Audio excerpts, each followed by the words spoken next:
आजकल के लड़की से प्यार ना करल जाई। आजकल लड़की के प्यार ना करल जाई। खाली तो पैसा के चक्कर में रहेली। खाली तो पैसा के चक्कर में रहेली। आजकल के लड़की से प्यार ना करल जाई। खाली तो लड़की ने पैसा के चक्कर में सब रहेली।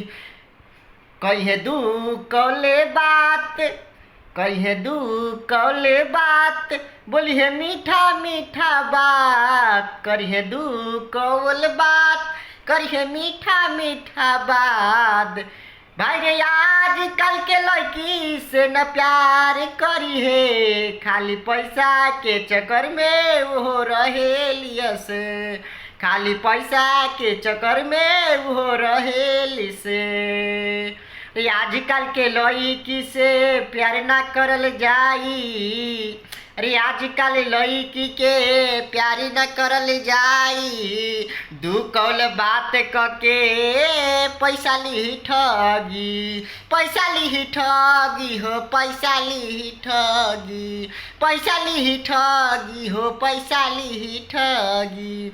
आजकल के लड़की से प्यार ना करल जाई। प्यार ही करल जाए तो दिमाग लगावल जाए। दिमाग लगावल जाए, दिमाग लगावल जाए। भाई लोग जो भी हो, जो भी प्यार करते हो तो कभी भी प्यार करना तो अपना जो भी है सोच समझ के प्यार करो। आजकल के लड़की लोग खाली पैसा के चक्कर में प्यार कर लसिन सा। आज कोई भी लड़की होवे पैसा के चक्कर में खाली प्यार कर लसिन सा। दू कोल मीठा मीठा बात कर ली, हाँ जी कैसन बानी आई ना।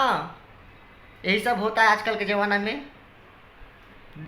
आजकल के ज़माना में यही सब होते बा। प्यार करी, दू कॉल बात करी, हाँ आइए ना यहाँ पे मिलने, किस दूंगा, यही सब बात करें। तो जो भी भाई हो, भाई लोग से यही आग्रह है कि प्यार भी करिए, सोच समझ के कीजिए, एंजॉय कीजिए। जो भी एक्टर नीतीश कुमार का अच्छा गाना लगा होगा तो लाइक सब्सक्राइब जरूर करें। फिर अगले वीडियो में ऐसी मैं लेके आऊँगा। प्रणाम भोजपुरी भाई लोग के पैर छू के प्रणाम करता हूँ।